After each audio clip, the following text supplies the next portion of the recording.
Hello, my name is Hassan Sorrells, and this is the Leadership Lessons from the Great Books podcast bonus. There's usually no book reading on these bonus episodes.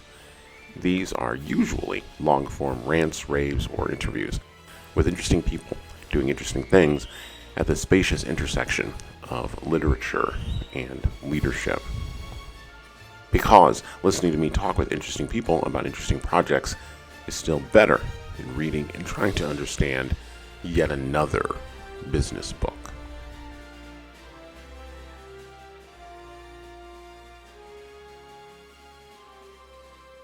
In the continued spirit of violating our own rules and boundaries this year on the show, or at least maybe not this year, maybe this quarter, we are introducing to you today a short essay that relates to leadership, even though it happens to be a critique of literature and storytelling from the late 1930s. I discovered this essay as background to yet another essay I was reading that was critiquing the postmodern problem, the uniquely postmodern problem, of providing narrative advice or wisdom in a postmodern world of fragmented communications to people who are desperately in need of, wisdom. In reading the essay that we are going to cover today on the show, which comes in at 14 pages and is subdivided into 19 different sections, it is not an easy one to mentally digest. However, on this show, we have covered many difficult texts, and we aren't going to stop now. The author of the essay we are analyzing for leaders today would appreciate, I think, the ultimate conceit of what we are attempting to achieve on our podcast by discussing his work and leveraging insights from it to offer solutions to a core problem that bedevils us in leadership even almost a century later, especially at the end of our fourth turning. Today, we will be reading excerpts from and summarizing some of the interesting ideas within the essay, The Storyteller, Reflections on the Work of Nikolai Leskov by Walter Benjamin. Leaders, the communicability of experience is decreasing, which has damaging results for the transference of wisdom based on life experience and book knowledge across generations. And despite our best efforts in the West to locate it, the abyss of the problem seems to have no bottom.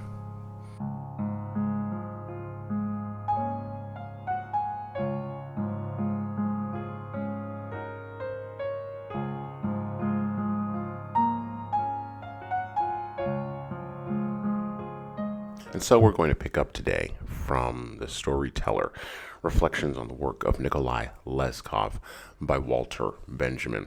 You can get a copy of this essay. It is open source online. You can actually get it from Stanford University, MIT, Cambridge, and a number of other locations online. I would recommend going and grabbing the PDF of it. It's worth your time as a leader to read. Starting at the beginning, we're going to read section 1, paragraph 1. Familiar though his name may be to us, the storyteller in his living immediacy is by no means a present force. He has already become something remote from us and something that is getting even more distant. To present someone like Leskov as a storyteller does not mean bringing him closer to us, but rather increasing our distance from him. Viewed from a certain distance, the great simple outlines which define the storyteller stand out in him, or rather, they become visible in him, just as in a rock, a human head, or an animal's body may appear to an observer at the proper distance and angle of vision. This distance and this angle of vision are prescribed for us by an experience which we may have almost every day. It teaches us that the art of storytelling is coming to an end. Less and less frequently do we encounter people with the ability to tell a tale properly.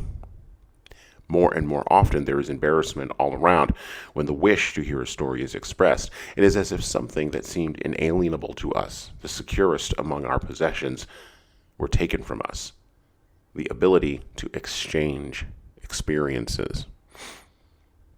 One reason for this phenomenon is obvious. Experience has fallen in value, and it looks as if it is continuing to fall into bottomlessness. Every glance at a newspaper demonstrates that it has reached a new low, that our picture, not only of the external world, but of the moral world as well, overnight has undergone changes which were never thought possible. With the First World War, a process began to become apparent, which has not halted since then. Was it not noticeable at the end of the war that men returned from the battlefield grown silent, not richer, but poorer in communicable experience? What 10 years later was poured out in the flood of war books was anything but experience that goes from mouth to mouth. And there was nothing remarkable about that.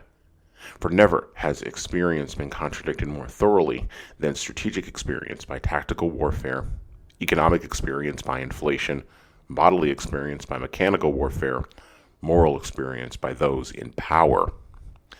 A generation that had gone to school on a horse-drawn streetcar now stood under the open sky in a countryside in which nothing remained unchanged but the clouds, and beneath these clouds, in a field of force, of destructive torrents and explosions, was the tiny, fragile, human body.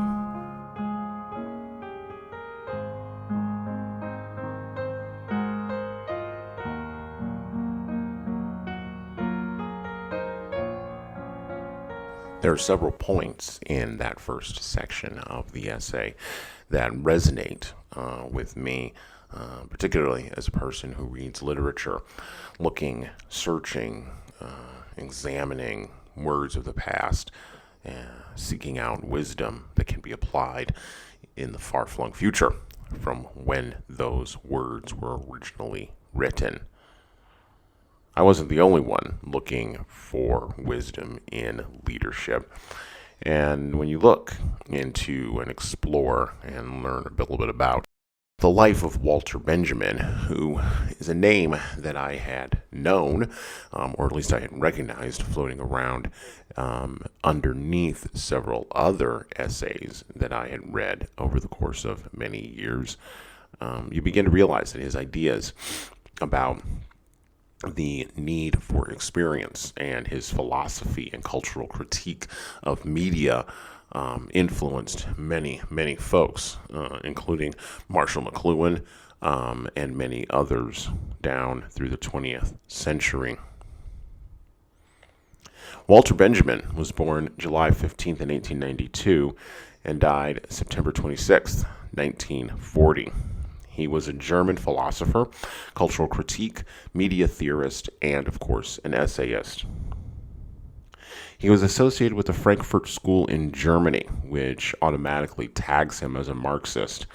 However, he was a contextual thinker who combined insights from German idealism, because he was German, Romanticism, of course, Marxism, Jewish mysticism, we'll talk a little bit more about that later, and Neo-Kantianism, to understand a post-World War I Germany and a world in general that was in the interim between the end of World War I and the beginning of World War II, consistently and permanently in chaos.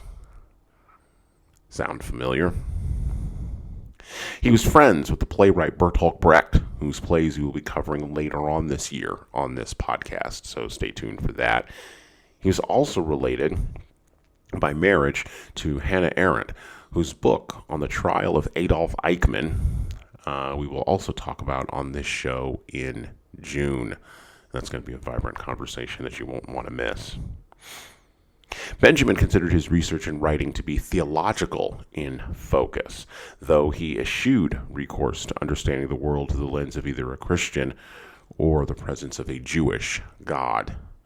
He was, much like Kierkegaard, looking for the transcendent without actually wanting to talk about or deal with the actual meaning of the transcendent.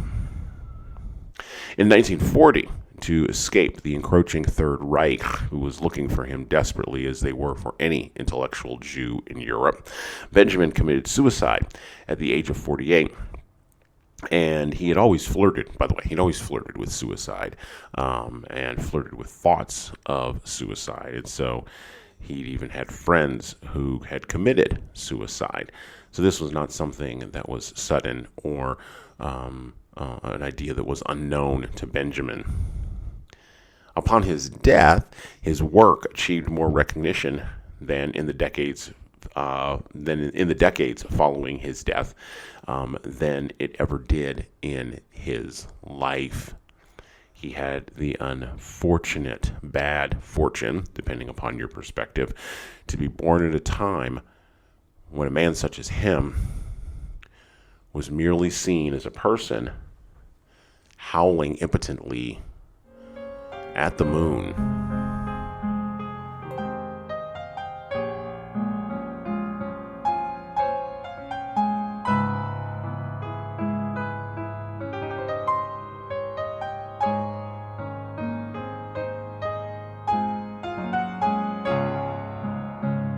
Back to the essay, back to The Storyteller, Reflections on the Work of Nikolai Leskov by Walter Benjamin.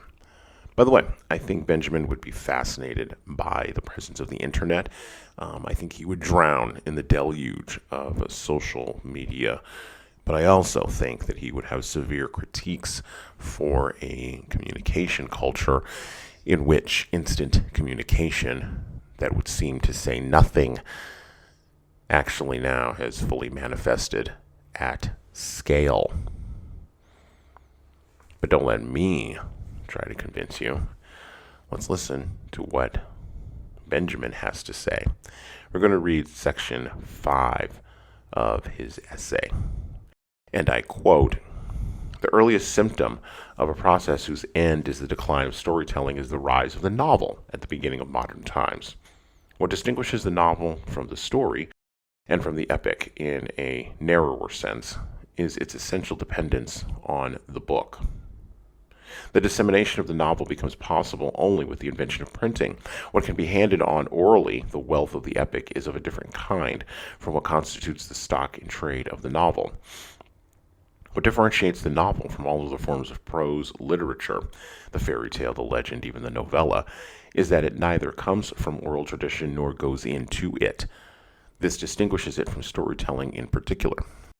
The storyteller takes what he tells from experience, his own or that reported by others, and he in turn makes it the experience of those who are listening to his tale. The novelist has isolated himself. The birthplace of the novel is the solitary individual who is no longer able to express himself by giving examples of his most important concerns, is himself uncounseled, and cannot counsel others. To write a novel means to carry the incommensurable to extremes in the representation of human life. In the midst of life's fullness, and through the representation of this fullness, the novel gives evidence of the profound perplexity of the living. Even the first great book of the genre, Don Quixote, teaches how the spiritual greatness, the boldness, the helpfulness of one of the noblest of men, Don Quixote, are completely devoid of counsel and do not contain the slightest scintilla of wisdom. If now and then in the course of the centuries efforts have been made, most effectively perhaps in Wilhelm Meister's Wanderjahr, to implant instructions in the novel, these attempts have always amounted to a modification of the novel form. The Bildungsroman, on the other hand, does not deviate in any way from the basic structure of the novel. By integrating the social process with the development of a person, it bestows the most frangible justification on the order determining it.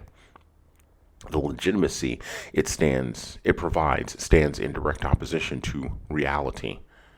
Particularly in the Bildungsroman, it is the inadequacy that is actualized.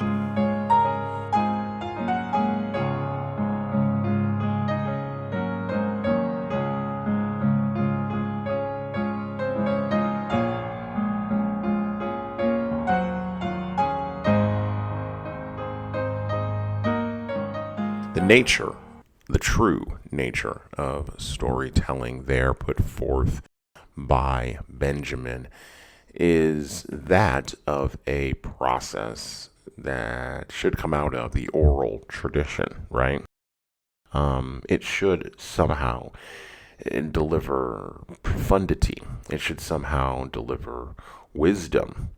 The storyteller, to quote from Benjamin, takes what he tells from experience, his own or that reported by others, and he in turn makes it the experience of those who are listening to his tale. The technology of the novel, and we'll talk a little bit about technology, not in this section, but in the next area, the next part. The technology of the novel disrupts that, just like the technology of the cell phone, or the technology of the movie camera, or the technology of the computer, or the technology of the internet, or the technology of the car. Technology seeks ruthlessly to disrupt the transference of wisdom via telling of a story from one human to another. And of course, at scale, this fractures and has terrible consequences for all of us. This is because storytelling is an artisanal form of communication that can be tied deeply to craftsmanship, care, and the best parts of articulating wisdom from contending with the boundaries of material reality. By the way, this is reflected in the book that we covered last month in our bonus episode, Matthew Crawford's Shop Class as Soul Craft. Storytelling, which again is an extension of the oral tradition, as Benjamin noted, was killed probably 585 years ago by the gradual grinding forces of the technology of the printing press. The nature of the technology that underlies the novel itself resists the transmission of wisdom in a way that the oral tradition does not.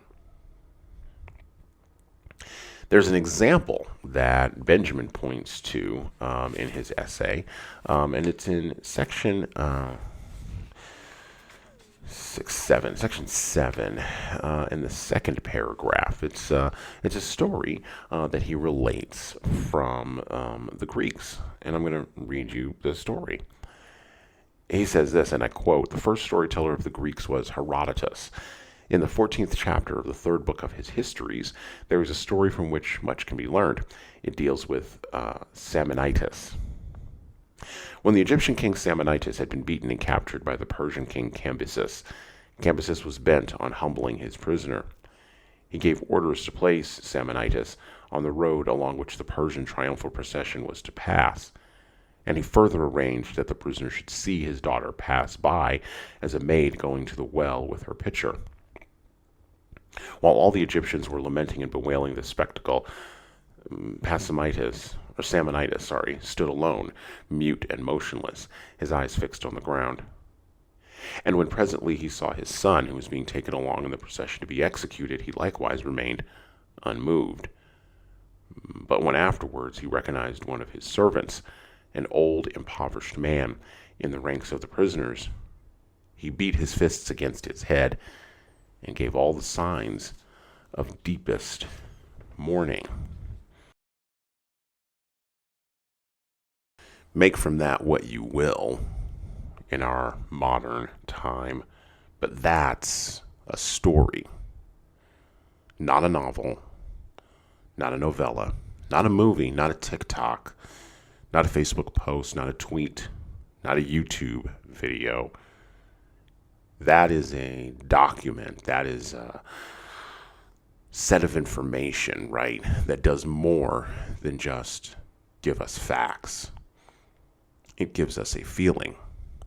It might be a feeling we don't like. It might be a feeling we have to struggle with. It might be a feeling that causes us psychic trauma, but it is a feeling that comes directly out of the oral tradition, nonetheless. The preference of people for consuming information via new technologies, which are many of which I've already mentioned, like the printing press, novels, newspapers, magazines, cell phones, and even social media, versus accepting received wisdom via an oral tradition, has a psychological basis. People like the new. That's why people read the news. Heck, this goes back even further than Walter Benjamin, if we want to get real. When the Apostle Paul was going to speak to folks in Athens, the men of Athens were curious to hear from him. You can read about this in Acts 17 and 18. They were curious to hear from him because, and I quote, they always wanted to hear about new things.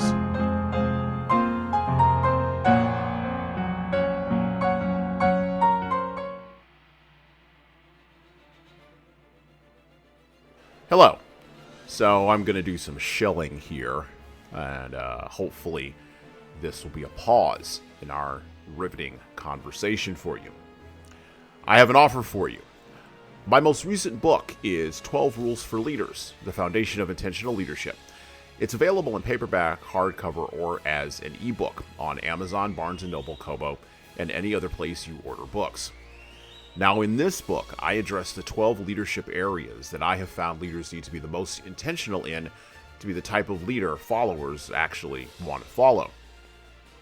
From establishing a foundation of leading teams through managing conflict effectively, all the way through leading teams through change, knowing what to do and why to do it can help readers, like the ones listening to this show, become better leaders.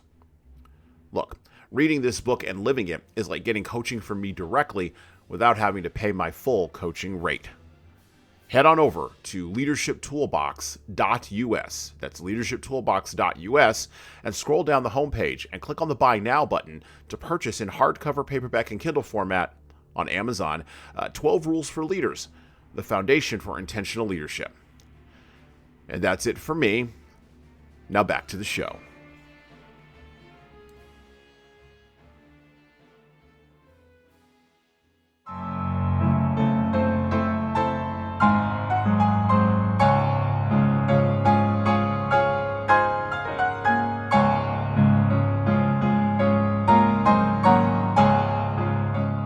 Back to the essay, back to The Storyteller, Reflections on the Work of Nikolai Leskov by Walter Benjamin.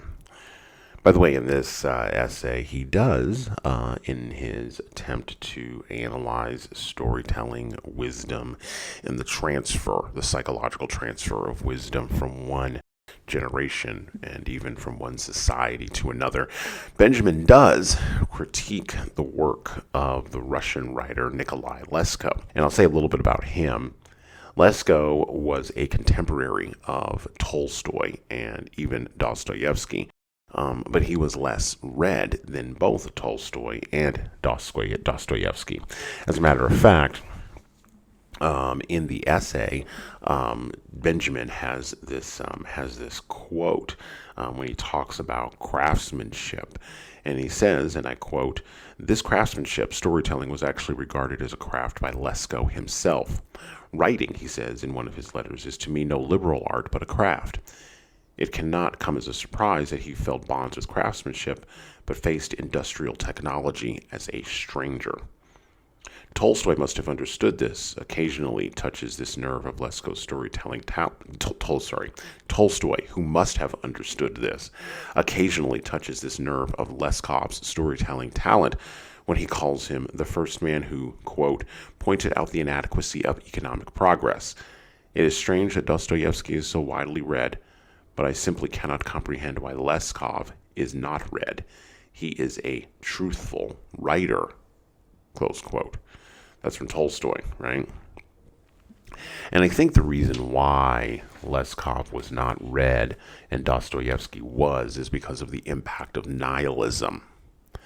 A craftsman attempting to deal with the bonds of material reality without being nihilistic or defeatist, particularly in the early days of the Industrial Revolution when no one knew anything, and the Industrial Revolution in a Russia that had just come out of serfdom, well, that writer was going to be seen as naive at best and uninteresting at worst, particularly as a formerly oppressed people were in a rush to consume the new. So we're going to pick up with section 8. I'm going to read this paragraph from Walter Benjamin. And I quote, "There is nothing that commends a story to memory more effectively than the chaste compactness which precludes psychological analysis.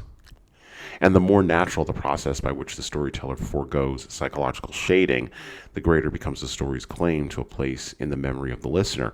The more completely it is integrated into his own experience, the greater will be his inclination to repeat it to someone else someday, sooner or later.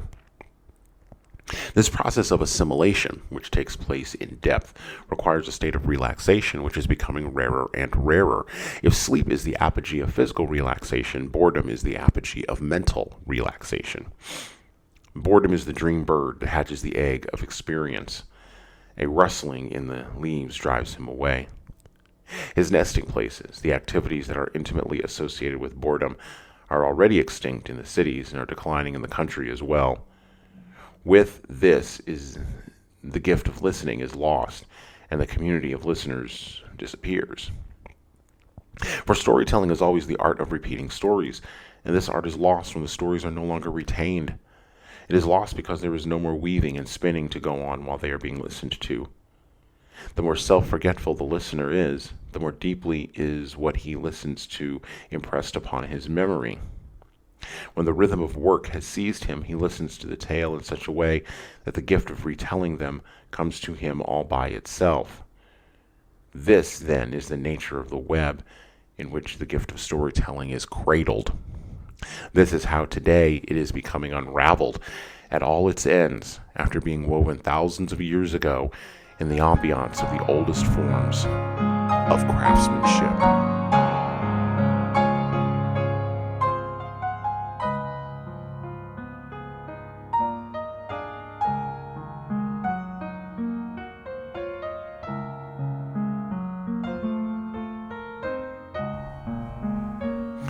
Matthew B. Arnold would agree, the author of Shop Class as Soul Craft. He would agree that this process of assimilation, which takes place in depth, requires a state of relaxation, which is becoming rarer and rarer. There are authors, some of whom will remain unnamed, who have said and who have agreed with Benjamin on this one as well. And I quote, "If sleep is the apogee of physical relaxation, boredom is the apogee of mental relaxation. Boredom is the dream bird that hatches the egg of experience."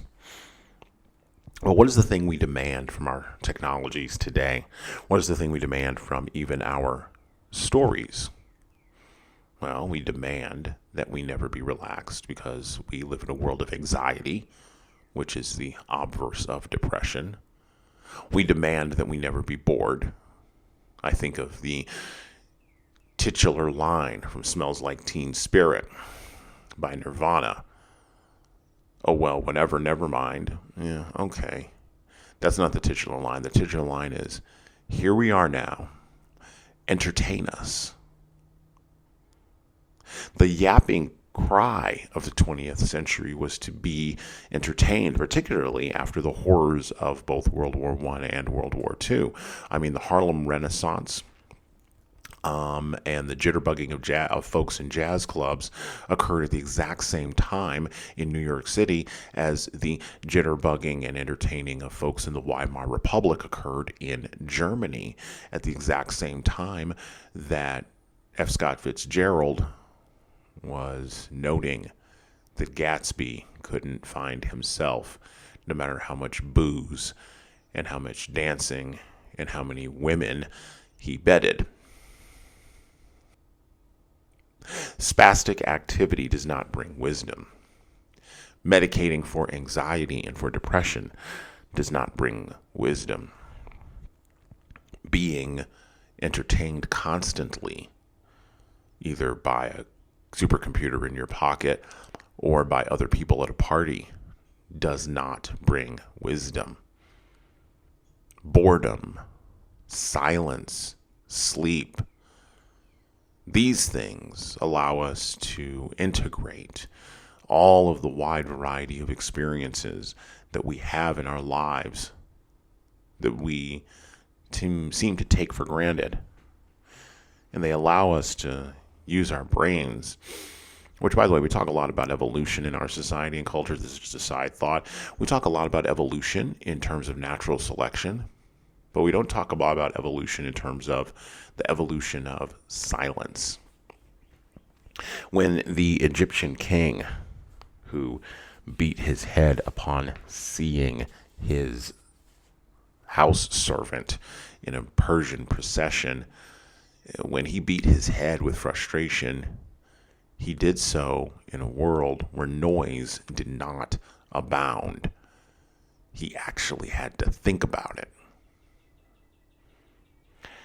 Unfettered capitalism, progressive socialism, authoritarian Marxism, quote-unquote our democracy, or constitutional republicanism can't provide wisdom to the postmodern Western man. A man drowning in noise so loud he can't even get bored enough to relax, much less to hear himself think. The essay that drove me in the direction of this particular essay and got me thinking about this, which I think is relevant for our podcast and for the leaders listening to it. The essay that drove me here was out of the Hedgehog Review by a fellow named Alexander Stern, published this year in 2025 in late January. And the title of the essay is The Story of Advice, Narrative Wisdom in a Fragmented World. And in the essay, right at the beginning, he relates this, and I quote, "In a column for The Point magazine, Agnes Callard, a philosopher and professor at the University of Chicago, comes out against advice. She makes her case using an anecdote involving the novelist Margaret Atwood. Asked about her advice for a group of aspiring writers, Atwood is stumped and ends up offering little more than bromides, encouraging them to write every day and to try not to be inhibited. Callard excuses Atwood's banality, blaming it on the fundamental incoherence of the thing she was asked to produce. Advice for Callard occupies a nebulous terrain between what she terms, quote, instructions and, quote, coaching. You give someone instructions, she writes, as to how to achieve a goal that is itself instrumental to some further goal, whereas coaching effects in someone a transformative orientation towards something of intrinsic value, an athletic or intellectual or even social triumph. The problem with advice, according to Callard, is that it tries to reduce and condense the time-intensive personal work of coaching into instructions. The young person is not approaching Atwood for instructions on how to operate Microsoft Word." This is from Callard's writing that Stern is quoting. "Nor is she making the unreasonable demand that Atwood become her writing coach. She wants the kind of value she would get from the second, but she wants it given to her in the manner of the first. But there is no there. There." Close quote. I agree with Mr. Stern. There is no there. And in his critique of instructions, in his critique of coaching and advice, he mentioned the Benjamin essay and thus got us here. By the way, other writers have commented on this problem of there being no there. Stephen Pressfield talks about it in his book, The War of Art. And Seth Godin talks about it in his great non-business book, Linchpin. One of the ways I think to overcome this problem of a lack of boredom or our confusion with instructions and coaching with wisdom, one of the ways to overcome this postmodern, deeply fragmented incoherence we have in the world, one of the ways leaders, I think, can be helpful who have the positional authority and the status to be able to insist on a certain standard. One of the things that we need to do, one of the things I think that would benefit us, one of the pieces of, well, advice I would give leaders is that the reprioritization of memory has to occur. and it has to occur as a way to deal with the death of the past. But it also has to occur as a tool designed to create epistemic meaning for the future.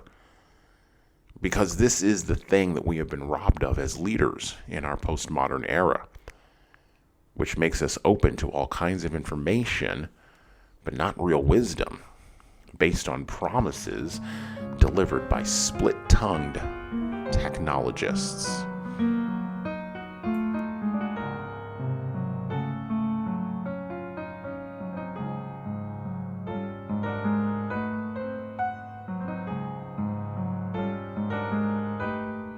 So you may say that I'm a little bit of a split-tongued hypocrite myself. You might say that. You might say, hey, son, you have a podcast and you offer advice and you offer instruction and you read these pieces of literature and you read these essays and you read these nonfiction books. You assiduously try to avoid business books, but you go into places, novels included, where, everything that Benjamin talks about, the novel itself is guilty of. And so what are you doing? Are you undercutting your own project? I don't think so. I don't think I'm undercutting my own project by talking about what Benjamin, or by addressing Benjamin here and introducing him to you in this episode today. I don't think I'm undercutting myself at all. Matter of fact, I think I'm shoring up the eroding beachhead of this podcast. So podcasting technology in and of itself is designed to tell stories. Think about maybe the true crime podcasts that you listen to, or think about a really, really good Joe Rogan interview, or Theo Vaughn, or whoever. When you listen to those people, they, yes, are seeking to pull information out of their guest or out of the topic, but at a certain point, a switch happens, and people start telling the host, telling themselves, telling the listeners stories. Storytelling, and this is where I separate from Benjamin, is going to be consistent in our lives. It's going to be something that we as human beings can't abandon. But we will, and this is the hard part, we will abandon the transmission of wisdom through that storytelling medium, because we actually don't have any wisdom to give. The piece that set me off on thinking about this, the critique of fragmented communication world, the piece that set me off on this critiqued Margaret Atwood. Now, I got to admit, I don't think much of Margaret Atwood as a novelist. I don't think The Handmaid's Tale was that brilliant. I've tried to read a couple of her other books. I just can't get into Margaret Atwood. For me, personally, with Atwood as an author, there's no there. But that doesn't mean that there's no there for others, right? And so what may not be for me might be for someone else. By the way, that's wisdom. That's not instruction. But how do I get to there? How do I make that determination? How do I wind up lapping up on the shores where it's okay for me to dislike Margaret Atwood and use the technology of the podcast, or dislike Margaret Atwood, I don't dislike her, I don't know her, dislike her writing, right? And for me to say that on the technology of a podcast, utilizing the technology of a podcast, imagining myself talking to someone who is sitting across from me today, even though no one is sitting across from me today, this is a solo show, and to do it in a way that hopefully gives some sort of wisdom to leaders who might be listening and might be along this journey with me. How do I get there from here? Well, Benjamin, of course, gives me an idea. In section 9, he says this of his essay, and I quote, "The storytelling that thrives for a long time in the milieu of work, the rural, the maritime, and the urban, is itself an artisan form of communication, as it were. It does not aim to convey the pure essence of the thing, like information or a report. It sinks the thing into the life of the storyteller in order to bring it out of him again. Thus, traces of the storyteller cling to the story the way the handprints of the potter cling to the clay vessel. Close quote. I love that. When you tell a story, you're bringing a piece of yourself to it. And in the best forms of human communication, human interaction, I can see people still insisting that the clay pot they are getting, yes, it must contain something in it, but even more importantly, it must have the handprints of the potter embedded in it. What does this mean for us here at the end of the fourth turning as leaders? Well, I think it means a few things. Number one, every generation has to relearn the wisdom that the previous generation considered to be, quote unquote, table stakes for existing in the world, for understanding reality, and for preserving the gift of feedback, which is also a story, by the way, to the future. There is wisdom that defies the technologies used to transmit it. Some of that wisdom comes out of some of our oldest books, like the Bible, the Torah, the Quran. Benjamin even brings up Herodotus. Those things will survive regardless of what technological form they are put in. And they may even outlast the earth itself. These forms of wisdom, ancient and deep, encompass the oral tradition. But the oral tradition then leverages the technology to avoid being rendered extinct by it. And if you are a leader, that's really the wisdom there. Not the tip, such as it were. That's the wisdom. Leverage technology to avoid being rendered extinct by it. We are coming up at the end of the fourth turning. We are turning into a high, into a first turning. And the wisdom achieved and attained, the hard-won wisdom achieved and attained in a previous chaotic fourth turning, during a first turning, during a high, when the jitterbugging is going on, the alcohol is flowing, the jazz is thumping, and everyone's feeling pretty good. The wisdom that was attained in the past chaos, no matter how it's transmitted, or what technology is used to transmit it, is typically ignored, dismissed, or shuffled away. And this is because of the principles of the first turning, the ideas and the psychological posture that underlie the people who are living through it. And I quote from the Wikipedia article about the first turning. According to Strauss and Howe, the first turning is a high which occurs after a crisis. During the high, institutions are strong and individualism is weak. Society is confident about where it wants to go collectively, though those outside the majoritarian center often feel stifled by conformity. Close quote. The next generation of folks we have coming up, Generation Alpha, and behind them, Generation Beta. I guess we're going to start with the alphabet again, are going to be prophet-idealists in the mold of folks who, in the last great turning in America were either very, very hyper-confident GIs coming out of World War II, or if you go back a little bit further, were the folks that were very, very confident going into the Civil War. Prophet-idealist types always exist in a high. And folks like myself, nomads, the 13th generation, such as it were, we always get dismissed in a high. Our wisdom gets shuffled away all the way to the edges outside the majoritarian center. This time will be a little bit different, though, because of technology, because of our insistence on the internet, because of social media. It will be a little bit different this time. But I don't know that it's going to be that much different. I think our technologies Not I think I know. Our technologies serve us, and increasingly we serve them. But it's a weird symbiotic story that we tell each other. What I do know is this is a piece of wisdom at the close here. Leadership will still be necessary even in the first turning. As a matter of fact, leadership will probably be even more critical in the first turning.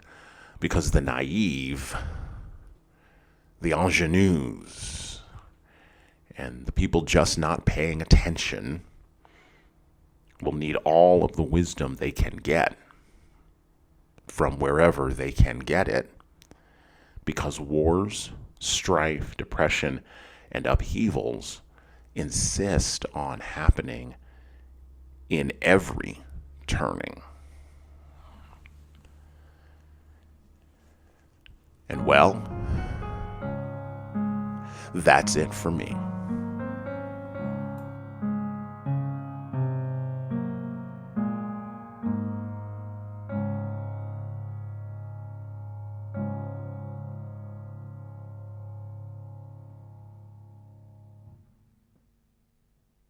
Thank you for listening to the Leadership Lessons from the Great Books podcast today. And now that you've made it this far, you should subscribe to the audio version of this show on all the major podcast players, including Apple iTunes, Spotify, YouTube Music, and everywhere else where podcasts are available. There's also a video version of our podcast on our YouTube channel. Like and subscribe to the video version of this podcast on the Leadership Toolbox channel on YouTube. Just search for Leadership Toolbox and hit the subscribe button there on YouTube. And while you're doing that, leave a 5-star review if you like what we're doing here on Apple, Spotify, and YouTube. Just go below the player and hit 5 stars. We need those reviews to grow, and it's the easiest way to help grow this show. And tell all your friends, of course, in leadership. By the way, if you don't like what we're doing here, well, you can always listen to another leadership show. There are several other good ones out there. At least that's what I've heard. All right. Well, that's it for me.